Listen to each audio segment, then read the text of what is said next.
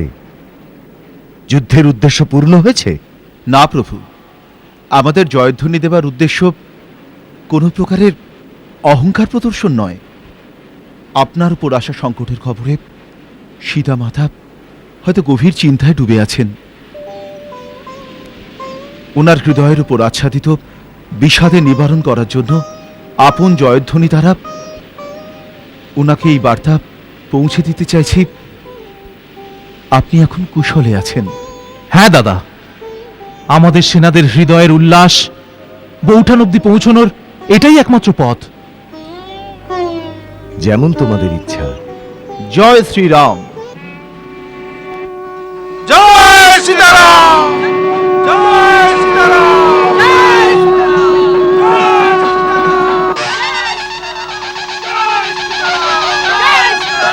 এসব কি হচ্ছে? এর অর্থ খুবই সোজা, শ্রীরাম আর লক্ষণের উপর আচ্ছাদিত বিপত্তি শেষ। চিন্তামণি তোর প্রার্থনা স্বীকার করে নিয়েছে পুত্রী। শুনতে পাচ্ছিস? আজ তোর নামের সাথে শ্রী রঘুনাথের নাম নিয়ে জয়ধ্বনি দিচ্ছে। জয় সীতারাম, জয় সীতারাম, জয় সীতারাম, জয় সীতারাম, জয় সীতারাম, জয় সীতারাম, জয় সীতারাম, জয় সীতারাম, জয়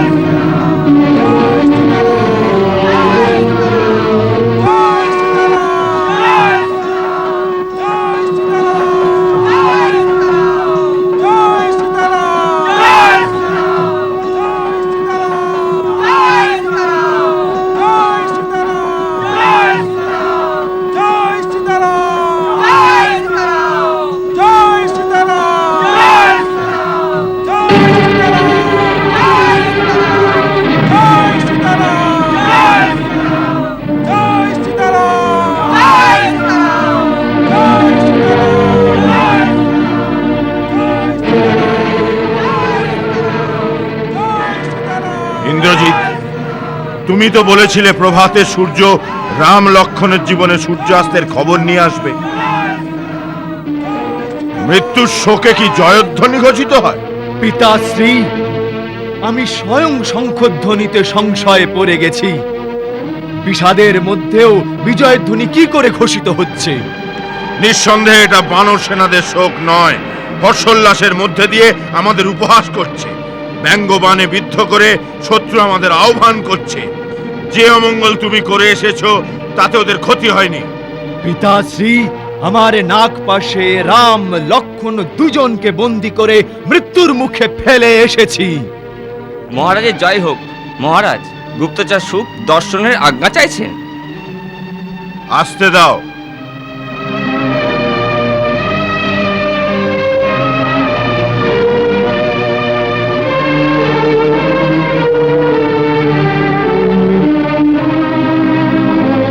লঙ্কেশ্বরের জয় হোক। কি সংবাদ এনেছো? শত্রুদের মধ্যে এরকম কোলাহল কেন? মহারাজ, এটা কোলাহল নয়, বানর সেনারা আনন্দ উৎসবে মেতে উঠেছে। কি কারণে? লক্ষণ আর শ্রীরাম। শ্রী বলো না ওকে, কেবল রাম বলো। ওকে আমার ইন্দ্রজিৎ মৃত্যু মুখে ছেড়ে এসেছে। হ্যাঁ মহারাজ, সেই রাম আর লক্ষণ নাগপাশ থেকে মুক্ত হয়েছে। অসম্ভব! যুবরাজ, মনে হচ্ছে ওনাদের কাছে অসম্ভব বলে কোনো শব্দের স্থান নেই। কিভাবে সম্ভব হলো? কে করলো এই আশ্চর্যজনক কাজ? পক্ষীদের রাজা গরুর ওনাদের নাগপাশ থেকে মুক্ত করেছেন। গরুর গরুর গরুর তো ছিল বিষ্ণুর বাহন। এ কি সেই গরুর? হ্যাঁ মহারাজ, আর কার মধ্যে এত শক্তি আছে যে নাগপাশ ছিন্ন ভিন্ন করবে? কার শক্তির ব্যাখ্যা দিচ্ছ সুখ? বৈকুণ্ঠে গিয়ে আমি যখন বিষ্ণুর সুদর্শন চক্রকে শক্তিহীন করে দিয়েছিলাম, তখন এই গরুরই আমার চন্দ্রহাস খড়গ দ্বারা আক্রান্ত হয়ে মুখ লুকিয়ে শিবসাগরে চলে গেছিল। ওই দুষ্ট এত দুঃসাহসিক কাজ করেছে, এখন সবার আগে ওকে দণ্ড দিতে আমায় স্বয়ং যেতে হবে। না পিতাশ্রী, ঘরে প্রবেশকারী শত্রুদের বিনাশ না করে এক পাখির পিছনে যাওয়া বুদ্ধিমানের কাজ নয়। শত্রুর শক্তির পরিমাপ আমি করে ফেলেছি। আজকে নাগপাশ থেকে বেঁচে গেছে তো কি হয়েছে, কালকে আমি আমার সবচেয়ে শক্তিশালী মন্ত্রপুত অস্ত্র প্রয়োগ করে যুদ্ধের সমাপ্ত করে দেব। অভিনন্দনের এই হর্ষধ্বনি সন্ধ্যা হতেই বিষাদে পরিণত হয়ে যাবে। আমাদের সমস্ত আশা এখন তোমার উপরই কেন্দ্রীভূত ইন্দ্রজিৎ। লঙ্কার সাগর তটে দুই ভাইয়ের সীতা জ্বলছে, ওদিকে সরযূর তীরে অন্য দুই ভাইয়ের সলিল সমাধি দিয়ে অযোধ্যাকে লঙ্কার অধীনস্থ করে তুমি অযোধ্যাপতি হও, এটাই আমার অভিলাষ পুত্র। হবে, এই রকমই হবে। রামের বিরুদ্ধে বিজয় প্রাপ্ত করে আপনার অভিলাষ অবশ্যই পূর্ণ করবে আপনার এই ইন্দ্রজিৎ। বিজয়ী হও।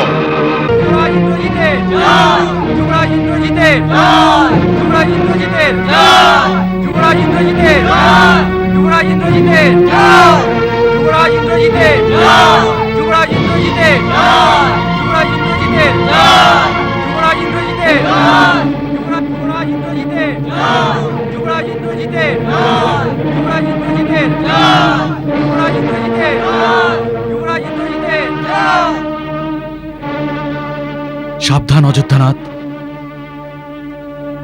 আজ রাবণ পুত্র পূর্ণ শক্তি নিয়ে বীর বিক্রমে আক্রমণ করতে আসছে।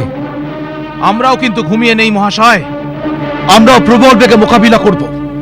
আমাকে আজ্ঞা দিন প্রভু, আমি এগিয়ে গিয়ে আপন সেনাদের ব্যূহ রচনা নিরীক্ষণ করে নিই। এগিয়ে যাও বজরংবলী। জয় শ্রীরাম।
আরে মরকট, কোথায় তোদের রাম আর তার ভাই লক্ষণ?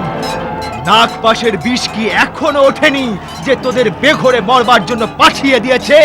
আপন শক্তির জন্য অহংকারী অঙ্গদ, হনুমান কোথায় গিয়ে লুকিয়ে আছিস তোরা? জয় শ্রীরাম। হনুমানকে যখনই স্মরণ করবে তখনই সে চলে আসবে।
আর লক্ষণকে বলো যেন সামনে আসে, না হলে নিজের নিজের অস্ত্র আমার চরণে রেখে দিয়ে যেন অযোধ্যায় ফিরে যায়।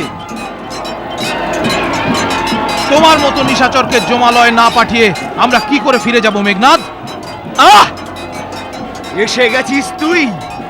নিজের সহায়তার জন্য নিজের বড় ভাইকে সঙ্গে আনিসনি? বেশি গর্জন করিস না মেঘনাদ। মেঘনাদের সিংহ নিনাদের পরিণাম তো দেখেই নিয়েছিস তোরা। কালকে বেঁচে গেছিস, কিন্তু আজ সাক্ষাৎ ব্রহ্মা বিষ্ণু মহেশ্বরও যদি তোদের বাঁচাতে আসে তাহলে তারাও তোকে বাঁচাতে পারবে না। এই দেখ,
কখন দৃশ্য কখন অদৃশ্য, কখন মাটিতে কখন আকাশে, কখন মাটিতে কখন আকাশে। মায়াধারী মেঘনাদ নিমেষে সূক্ষ্ম রূপ ধরে যে, নিমেষে সূক্ষ্ম রূপ ধরে যে। দুই মহাবীর কেউ কম যায় না রণ কৌশলের প্রদর্শনে, রণ কৌশলের প্রদর্শনে। দুই শূরবীর দুই অজেয় পরস্পরের এই সমরে, পরস্পরের এই সমরে। এই মহাযুদ্ধ দেখে সুরনর মুনিজন অবাক হয়ে, তীরে যে কাটে তীরকে তীরেতেই তীর চালায়। হর হর মহাদেব, হর হর মহাদেব।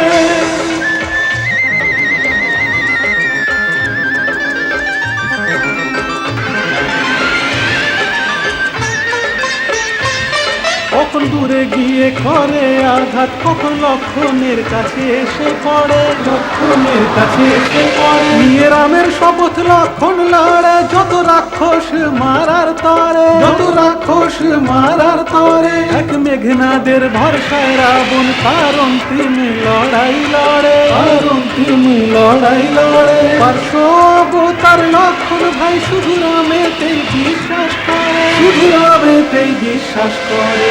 আপন আপন ধর্ম রক্ষায় দুই মহাবীর সমরে, তীরে যে কাটে তীরকে তীরে দুই তীর চালায়। হর হর মহাদেব, হর হর মহাদেব, হর হর মহাদেব, হর হর মহাদেব।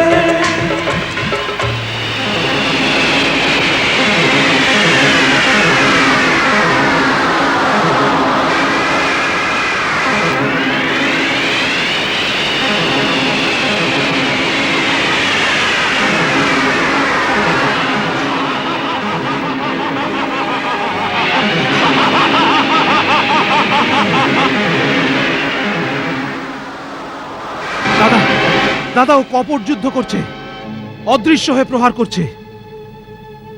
দাদা, আমাকে আজ্ঞা দিন, সম্পূর্ণ রাক্ষস জাতির নাশ করার জন্য আমি ব্রহ্মাস্ত্র প্রয়োগ করি। না লক্ষণ, ব্রহ্মাস্ত্র অত্যন্ত বিনাশকারী।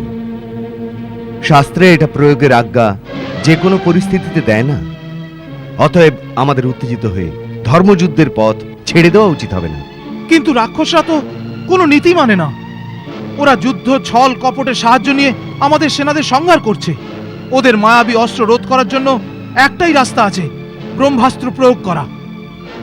যুদ্ধনীতি বলে যে অযুদ্ধমানম প্রচ্ছন্নম প্রাণজলিম শরণাগতম প্রায়মানম মত্তন বা নাহন্তুম তুমি হরবেসি। অর্থাৎ যে সম্মুখে যুদ্ধ করছে না, লুকিয়ে যুদ্ধ করছে, যুদ্ধ থেকে পলায়ন করছে অথবা উন্মাদ হয়ে গেছে, তার উপর ব্রহ্মাস্ত্রের মতো সংহারক অস্ত্রের প্রয়োগ কদাচ অনুচিত। কিন্তু না লক্ষণ, না, অধর্মের দ্বারা প্রাপ্ত বিজয় কখনো কল্যাণকারী হয় না। যথা আজ্ঞা দাদা।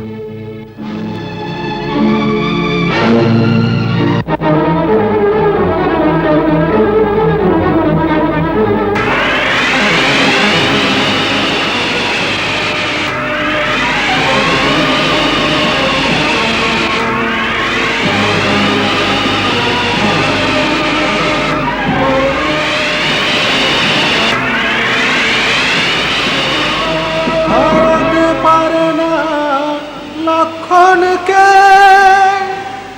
বিফল হয় সববার। ইন্দ্রজিৎ শক্তিকে কখন করে না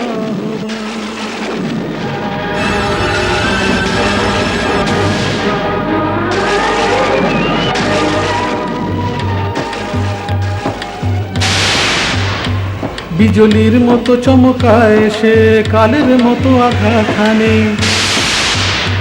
রণবীরের প্রাণ শক্তির পরে গগন ভেদী আঘাত হানে। সব রুখতে গিয়ে গেল হেরে, সব রুখতে গিয়ে গেল হেরে। বাধা দেওয়ার শক্তি নেই প্রাণী, লক্ষণকে লক্ষ্য বানিয়ে নেয় তার গ্রহতে গিয়ে আঘাত হানে।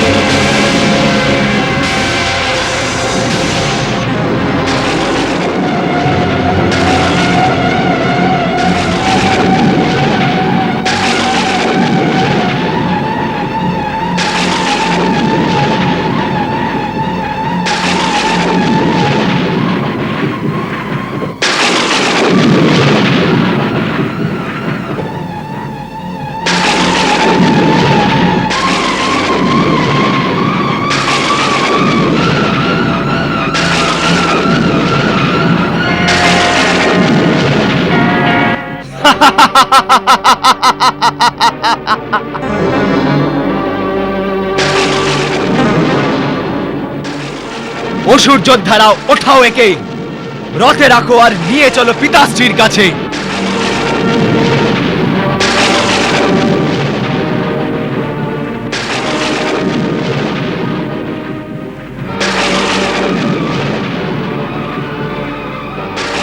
এ তো মাটিতে গেঁথে গেছে যুবরাজ। সরে যাও। ইন্দ্রজিতের বিজয়ের উপহার লঙ্কেশ্বরকে আমি অর্পণ করব।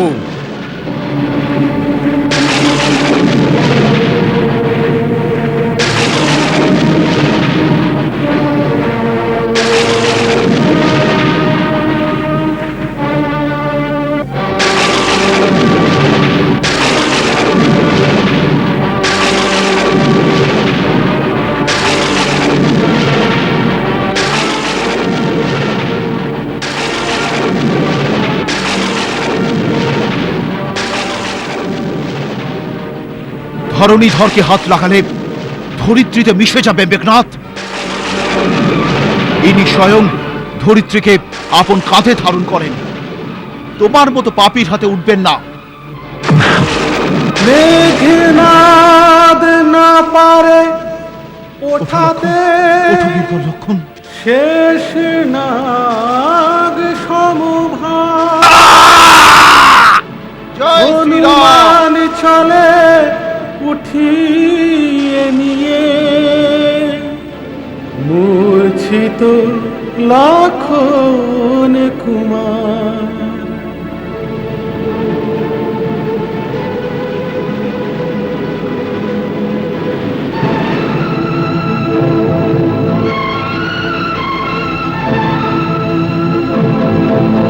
পিতাশ্রী, লক্ষণকে মৃত্যুর কোলে শুইয়ে দিয়ে এসেছি। এবার রামেরও শিরচ্ছেদ করে আপনার চরণে এনে দেব, তাহলেই প্রতিশোধের জ্বালা মিটবে। ইন্দ্রজিৎ, তোমার জয় হোক। লক্ষণ বধকারী, তোমার জয় হোক। অযোধ্যার ভবিষ্যৎ অধীশ্বর, তোমার জয় হোক। ধন্য তুমি বীরবর ইন্দ্রজিৎ। তুমি পরাজয়ের সম্মুখীন হওয়া লঙ্কার সেনাদের মধ্যে এক নতুন আশার সঞ্চার করে দিয়েছ। তুমি আমাদের হেরে যাওয়া অবস্থাকেও জয়ের মুখ দেখিয়েছ। লঙ্কা সর্বদা তোমার জন্য গর্বিত থাকবে। আমি তোমাকে অভিনন্দন জানাচ্ছি। অভিনন্দনের এখনো সময় আসেনি। অভিনন্দন তো সেই দিনই জানাবেন যেই দিন এই সমস্ত উৎপাতের আসল মূলকে উপরে অস্তিত্বহীন করে দেব। রামের মস্তক নিয়ে এসে লঙ্কার মুখ্যদ্বারে লাগিয়ে নিজের কাকা কুম্ভকর্ণের প্রতিশোধের জ্বালা ঠান্ডা করব। সেই দিন দিক দিগন্তে লঙ্কার জয়ধ্বনি উঠবে। পিতাশ্রী, লঙ্কেশ্বরের সম্পূর্ণ বিজয় হবে। ধরিত্রী, আকাশ, পাতাল লঙ্কার জয় জয়কারে গর্জে উঠবে। আজকের বিজয়ের একটাই দুঃখ রইল যে লক্ষণের মৃত শরীর নিয়ে এসে আপনার চরণে অর্পণ করতে পারলাম না। ওঠানোর সময় ওই মর্কট হনুমান মাঝখানে চলে এলো আর ওকে নিয়ে চলে গেল। নিয়ে যেতে দাও বৎস। মৃত শরীরকে ঘরে এনে কি করবে? মৃত শরীর তো অশুদ্ধ, তার স্থান শ্মশানেই হওয়া বিধেয়। রামও দেখবে শীঘ্রই এভাবেই তার জীবন শেষ হবে। ওকেও নিজের ভাইয়ের মৃত শরীর আঁকড়ে কেঁদে নিতে দাও। পিতাশ্রী, আধমরা তো ও ভাইয়ের দুর্দশা দেখেই হয়ে যাবে। পূজনীয় দাদা মশাই, আমি রঘুবংশকে নির্বংশ করবার পণ নিয়েছি। রাম সমুদ্রে সেতু বন্ধন করে লঙ্কায় এসেছিল। আমি রামের সেনাদের প্রত্যেক বীরকে মেরে ওদের মৃত শরীর অযোধ্যা পর্যন্ত বিছিয়ে দেব, আর মৃতদেহের উপর দিয়ে জয়ধ্বনি করতে করতে লঙ্কার বিজয় পতাকা উত্থিত করে অযোধ্যায় প্রবেশ করব। প্রতিহারী, আজ্ঞে। আমাদের গুপ্তচরদের আদেশ দাও, লক্ষণের অবস্থার বিস্তৃত বর্ণনা আমরা যেন পাই। আর নগরে ঘোষণা করে দাও যে লঙ্কাবাসী যেন যুবরাজের বিজয় উৎসব শুরু করে দেয়।